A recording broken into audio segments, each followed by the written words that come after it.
Vous êtes toujours sur la radio nationale du Mali. Dans un instant, la première édition de Mali Actualité.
Vous êtes à l'écoute de l'ORTM, merci de nous rejoindre. Il est 7h à Sandaré, la même heure partout au Mali.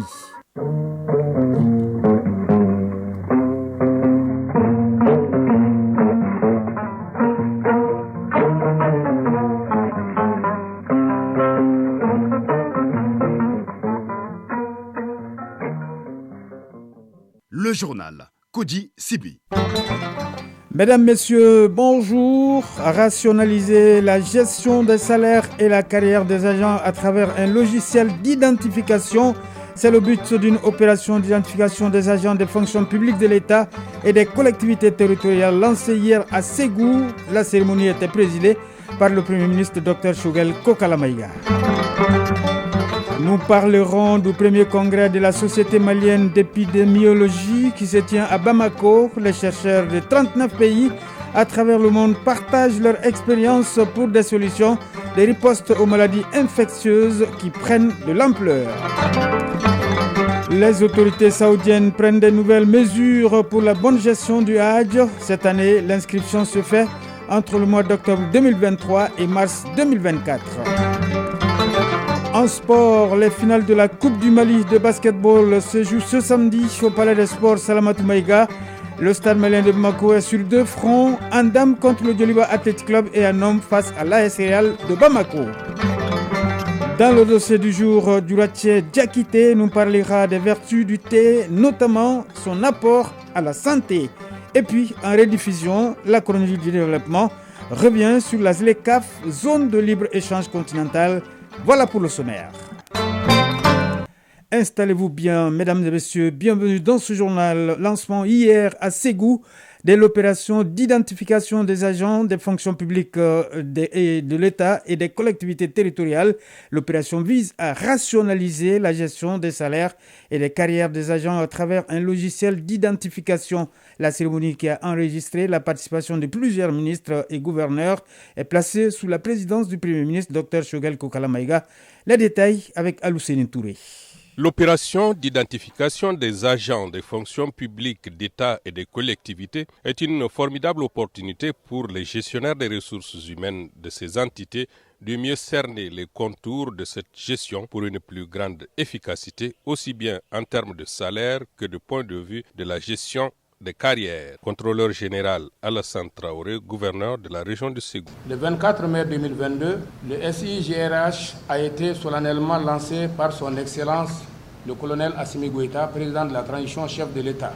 La mise en œuvre du projet comportera 4 phases, à savoir le développement du système de gestion intégré des ressources humaines, le lancement et l'enrôlement des agents, l'intégration des données biométriques et la production des cartes d'agents. La mise en place de cette opération est une recommandation forte des Assises nationales de la refondation. Ibrahim Ikassa Maïga, ministre de la refondation et des relations avec les institutions. Conformément au chronogramme revu du projet SIGRH, dont le délai d'exécution a été prolongé en février 2024, sa mise en œuvre comporte 3 étapes comme suit. La première étape marquée par le recensement des agents, a permis d'actualiser les fichiers du personnel de l'État et des collectivités territoriales sur la base des données biométriques issues du RAVEC. Phase également marquée par la création et le développement du logiciel SI-GRH et ses outils de monitoring. La deuxième phase, dont le lancement s'effectue en ce jour,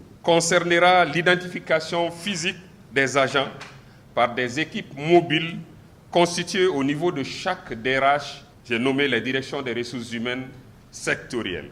L'ultime étape bouclera le processus par l'intégration des données biométriques des agents dans le logiciel SI-GRH. Le Premier ministre a souligné l'importance de cette opération au regard des résultats attendus à travers son application. Dr Shogel Kokala-Maïga, Premier ministre. Le projet de système intégré de ressources humaines nous engage dans une nouvelle trajectoire de la réforme structurelle de l'administration publique malienne. La mise en œuvre de ce projet de haute portée nationale permettra notamment premièrement, de disposer d'une base de données fiable sur les effectifs des agents de la fonction publique de l'État et des collectivités territoriales. Deuxièmement, de doter les deux fonctions publiques d'un système de gestion des ressources humaines intégrant les données du recensement administratif à vocation électorale, à vocation d'état civil, RAVEC. Troisièmement, de réduire la fraude dans la gestion des ressources humaines de l'État et des collectivités territoriales. Quatrièmement, de réaliser les économies d'échelle sur le budget national. Le système intégré de gestion des ressources humaines de l'État est une étape essentielle dans le cadre des réformes administratives liées à la refondation de l'État. Ouverture mercredi à Bamako des travaux du premier congrès de la Société malienne d'épidémiologie. Couplé à la 6e conférence de l'Association africaine d'épidémiologie, les chercheurs de 39 pays à travers le monde doivent partager leur expérience pendant 3 jours pour proposer des solutions de riposte aux maladies infectieuses qui se propagent dans le monde. Le thème de la double activité est les maladies émergentes et réémergentes, le rôle d'épidémiologiste en Afrique et de l'intelligence artificielle en santé publique. La cérémonie d'ouverture des travaux était présidée par le ministre en charge de la Santé. On fait le point avec Koumba Sissé. Face à l'ampleur des maladies infectieuses, plus de 500 experts de la santé publique et de l'épidémiologie venus de 39 pays de divers continents partagent leurs idées sur la question suivante. Comment contrôler et riposter rapidement contre ces maladies? Le cadre choisi à cet effet est naturellement le premier congrès de la Société malienne d'épidémiologie SOMEPI, couplé à la 6e conférence de l'Association africaine d'épidémiologie. Au centre des débats, les maladies émergentes et réémergentes, le rôle de l'épidémiologiste en Afrique et de l'intelligence artificielle en santé publique. Professeur Seydou Doumbia, président de la SOMEPI. Nous assistons aujourd'hui à une flambée de ces maladies émergentes et réémergentes. Ces dernières années, Covid a passé par là. Actuellement, dans nos pays, en Afrique de l'Ouest, et en Afrique de l'Est, partout, l'épidémie de dengue après le virus d'Ebola. En plus de ces maladies infectieuses, nous assistons aussi à l'émergence des maladies non transmissibles comme les maladies cardiovasculaires et le diabète. Cette initiative est appuyée par les Centres pour le contrôle des maladies et leur prévention, CDC African, CDC Mali et l'USAID. 5 sous-thèmes seront abordés au cours des travaux, parmi lesquels la surveillance et le contrôle des maladies transmissibles et non transmissibles, les maladies tropicales négligées et la santé maternelle et infantile dans la région. Professeur Watenin Diallo, recteur de l'Université des sciences, des techniques et des technologies de Bamako, représentant le ministre en charge de la recherche scientifique. Ces actions coordonnées peuvent concourir à mettre nos populations à l'abri de ces maladies et éviter en conséquence les graves implications sur leur bien-être. Colonel Assaba Diallo Touré, ministre de la Santé et du Développement social. En co-organisant ce premier congrès, la SOMEPI avec l'Association africaine d'épidémiologie nous ouvre la voie de l'espoir face à des maladies émergentes et réémergentes, dont l'incidence réelle augmente de façon significative. Parmi ces maladies, on peut citer la COVID-19, la dengue, la fièvre de la vallée, la poliomyélite, la fièvre jaune, l'Ebola et la maladie de la vallée de Rift. Avant la visite des stands, les sourds-muets, par la voix de leur président, ont lancé un cri de cœur pour leur accès aux services de soins, car, souligne-t-il, la communication est un véritable handicap. Aujourd'hui, on dénombre près de 6 000 sourds-muets au Mali. La période d'inscription pour la campagne du Hajj 2024 est comprise entre le mois d'octobre 2023 et mars 2024. Cette nouvelle disposition est prise par les autorités saoudiennes pour mieux gérer l'opération du Hajj. Ces informations ont été données lors du lancement de la campagne 2024 du Hajj. C'était en présence du ministre en charge des Affaires religieuses, Ba Traoré. S'inscrire avant fin mars 2024 pour être parmi les pèlerins du Hajj 2024. C'est la nouvelle règle édictée par les autorités saoudiennes. Ce nouveau chronogramme rendu public donne le top départ de la campagne 2024 du Hajj au Mali. Cette décision est justifiée par le souci de moderniser le processus d'inscription conformément aux nouvelles dispositions du pays hôte, le Royaume d'Arabie Saoudite. Dr Abdul Fattah Sissé, directeur général de la Maison du Hajj. Dans les réunions, ils nous ont expliqué que mars 2024, on doit finir avec l'inscription de l'ensemble de nos pèlerins et commencer la programmation des vols. Donc, c'est-à-dire que c'est de rupture avec l'ancien système. Cette année, on doit tout faire pour finir 2 mois et 15 jours avant le premier départ pour le Hajj. Une bonne opportunité pour les agences de voyage de la filière privée qui se reconnaissent en ce nouveau chronogramme. C'est Fatoumata Kouyaté, coordinatrice de la commission du pèlerinage de la filière privée. Ça nous arrange. On souhaiterait même que ça se fasse plus tôt que tout ça. Mais c'est une question de culture. C'est-à-dire cette année, nous avons commencé plus tôt que l'année dernière. Et l'année prochaine, Inch'Allah, on va commencer aussi plus tôt que cette année. Mamadou Kone, ministre des Affaires religieuses, du culte et des coutumes. Pour évaluer les pays, il a été conçu une ligne avec 3 couleurs, vert, jaune, rouge. Le vert de septembre à janvier, il est idéal et récompense les pays qui finissent leurs activités en rapport avec les Hajj. Le jaune de janvier à février, il est passable. Le rouge, ça c'est du mars, il est la limite et la zone à éviter. Je suis conscient que ces nouvelles conditions de travail ne sont pas idéales pour nous, mais je suis encouragé par votre volonté de relever les défis et de trouver un consensus autour de la répartition équitable et transparente des quotas. Le Mali disposera cette année du même quota que l'année passée, c'est-à-dire 12 300 pèlerins, et le coût de l'opération ne devrait pas beaucoup évoluer selon le président de la Maison du Hajj.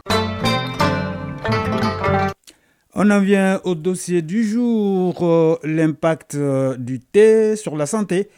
Il contient beaucoup de vitamines, aide le corps à lutter contre certaines maladies et il accompagne les causeries au niveau des grains.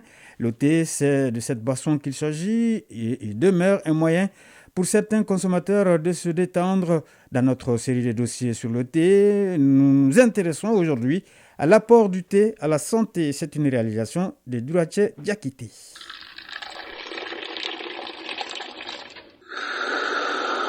Le thé est une boisson naturelle faite à base des feuilles d'une plante asiatique appelée Camellia sinensis. Son goût un peu amer est un bon remontant pour les amateurs. Oumar Dramé, citoyen. De manière générale, quand tu prends le thé, tu es à l'aise. Ça relaxe, c'est un vice, ça fait du bien. Le thé a des vertus. Donc quand je bois ça, je me sens bien. Djigui Kamara, griot. Le thé me rend joyeux. Et c'est aussi un moyen pour moi de me requinquer. Il y a une certaine période, si je ne prends pas de thé, j'ai la migraine. Alassane Doumbia, quinquagénaire et ouvrier de son état, va jusqu'à associer le thé à un médicament. C'est pourquoi il le prend régulièrement. À chaque fois que je prends du thé, je suis soulagé et réconforté. Ceux qui les consomment peuvent en témoigner, le thé est très bénéfique, il améliore la vision. Améliorer la vision. Cette affirmation est corroborée par certaines études asiatiques sur le thé, selon Dr Sai Gounon, ophtalmologue.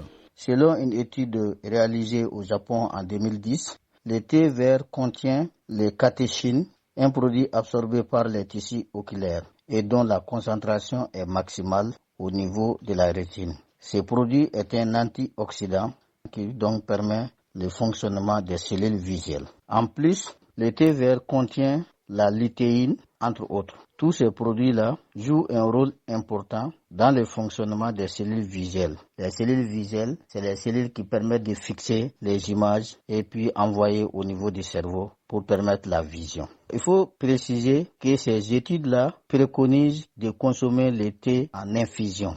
En plus, selon cet autre spécialiste, le thé aide le corps humain à se développer et à lutter contre certaines maladies.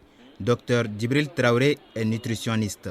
Le thé vert, c'est un puissant antioxydant.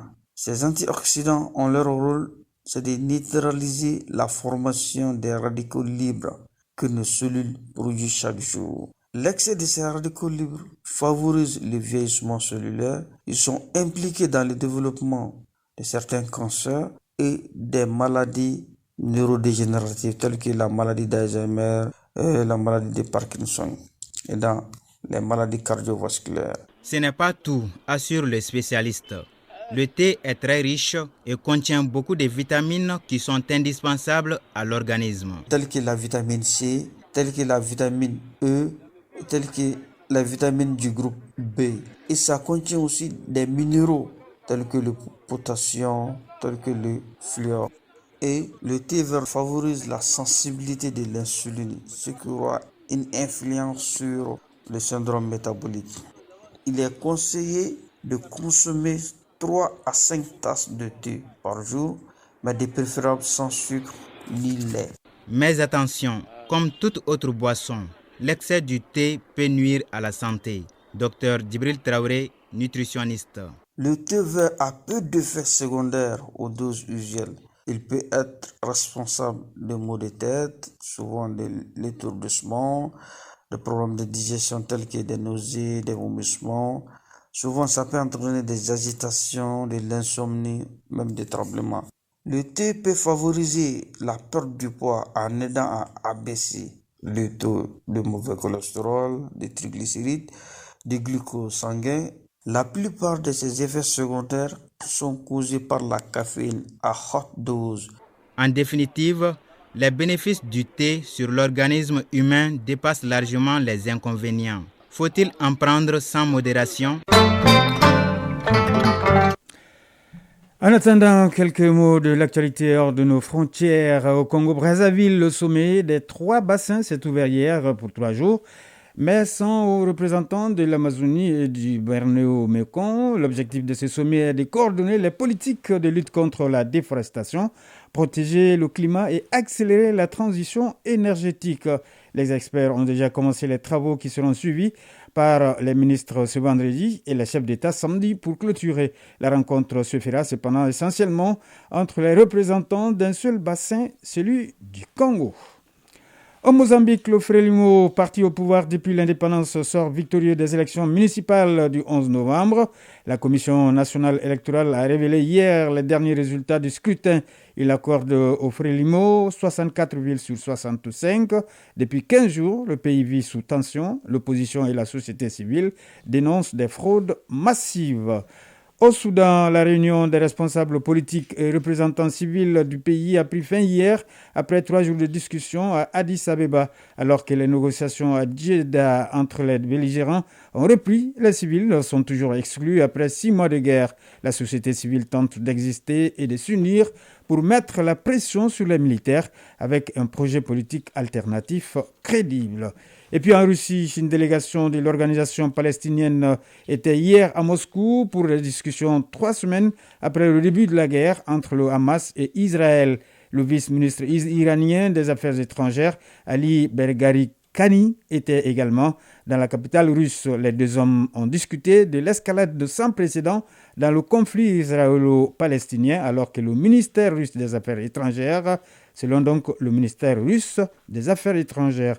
Dans le même temps, la nécessité de cesser les hostilités dans et autour de la bande de Gaza et de fournir rapidement une aide humanitaire à la population palestinienne a été soulignée. La page des sports, c'est tout de suite.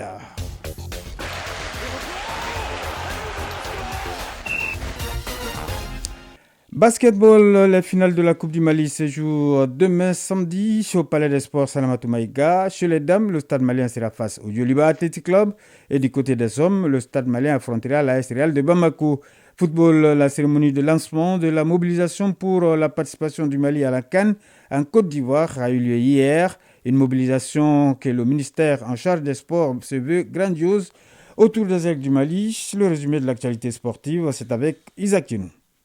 Football, la 34e Coupe d'Afrique des Nations, c'est pour bientôt en Côte d'Ivoire. Le ministère en charge des sports vient de donner le ton de la mobilisation pour une participation générale du Mali à la plus grande fête du football du continent. Pour réussir ce pari de la mobilisation, une commission nationale regroupant 52 personnes de différentes couches va être mise en place. Le point de la cérémonie de lancement avec Ardu Matina.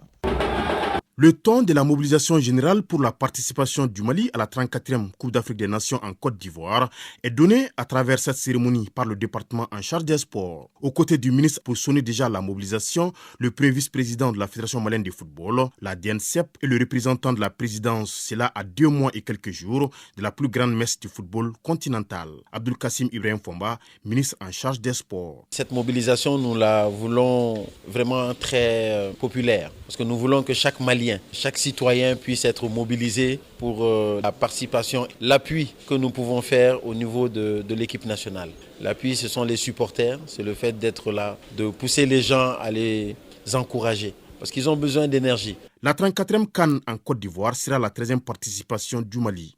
La compétition est juste à côté et la mobilisation ne doit pas être ordinaire, mais plutôt grandiose à tous les niveaux pour qu'au soir du 11 février 2024, que le Mali puisse amener à la maison le Graal continental. Abdul Kassim Ibrahim Fomba, ministre en charge des sports. Nous avons des ambitions pour la Côte d'Ivoire.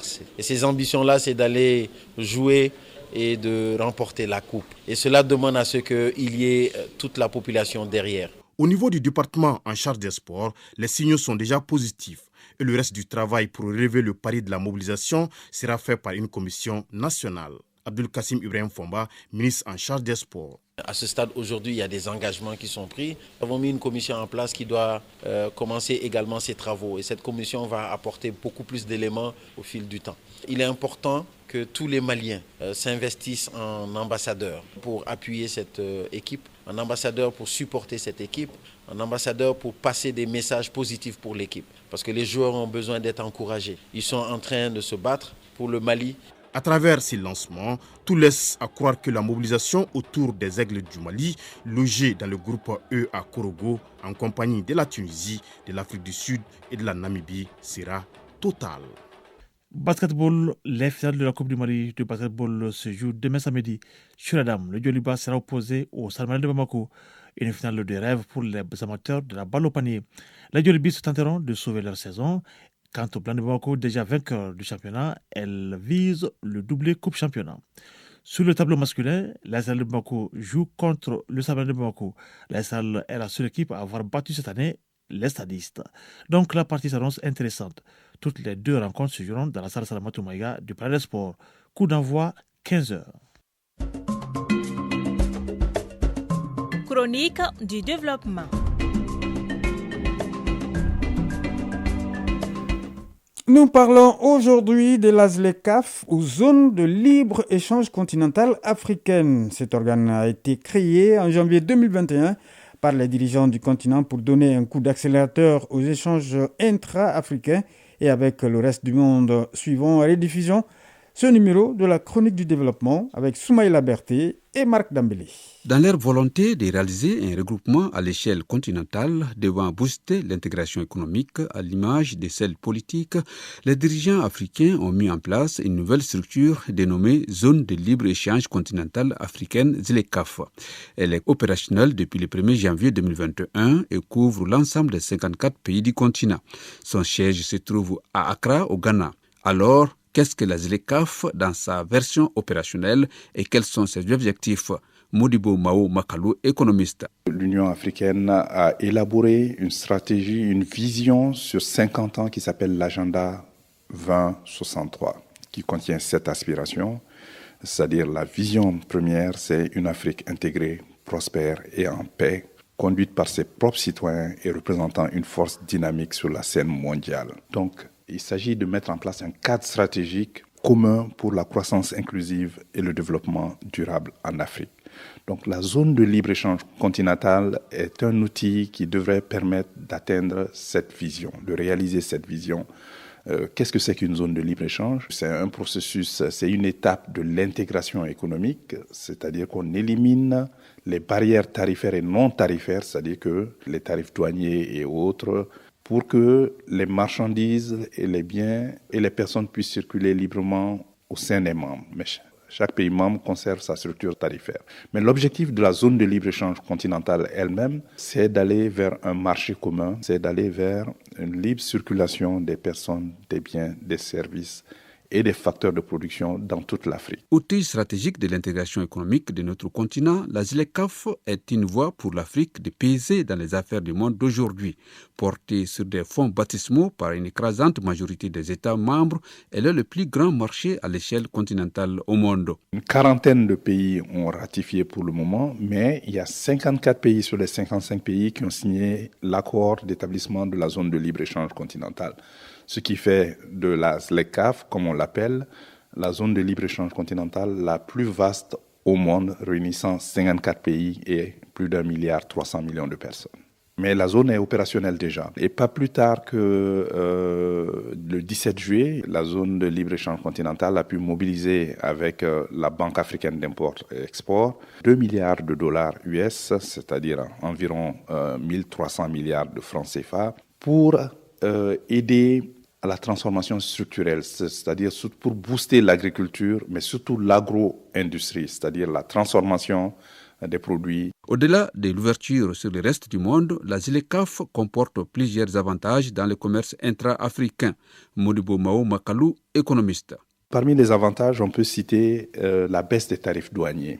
Vous savez, 54 pays, ça fait beaucoup de pays. Il y a des petits pays, il y a des moyens pays, il y a des grands pays. L'un des avantages, c'est que ça donne aux petits pays la chance de commercer avec des grands pays. Et ça, c'est très important dans une zone de libre-échange. Mais surtout aussi, ça va permettre d'amener une baisse, en tout cas, c'est ce qui est souhaité dans les objectifs de la zone de libre-échange continentale africaine, c'est de baisser les tarifs douaniers de 90% sur une période de 15 ans. Mais aussi d'augmenter vraiment le commerce intra-africain. Parce que vous voyez, les Africains commercent très peu entre eux.